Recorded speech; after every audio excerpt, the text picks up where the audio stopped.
Благодаря на Военно-историческия музей, защото с инициативите, които прави, подсеща не само военнослужащите и служащите в Министерството на отбраната, но и цялото българско общество по необходимостта от силна и боеспособна българска армия. Конкретната изложба, въпреки пандемията, дава възможност на хората, които се интересуват от история, да проследят пътя на развитието на българската армия с всички знакови събития, които са се случвали през последните 30 години. Честно казано, някои от нещата, които видях на тази изложба, аз ги бях забравил. Въпреки че вече повече от 3 години съм министър, бях ги забравил събития от края на 90-те години, от началото на 90-те години. Хубаво тук може да видиш, за тази изложба може да видиш така развитието на въоръжените сили.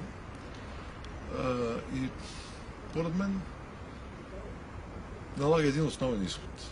Въпреки трудностите в годините, въпреки неразбирането на политиците за необходимостта от силна и боеспособна армия, въпреки съкращенията, които бяха правени брутални, но слава Богу не фатални, въпреки намаляването на средствата, въпреки дълго години насажданото невярно мнение, че като влезем в НАТО някой друг ще ни пази и ще ни решава проблемите с сигурността, българската армия оцеля.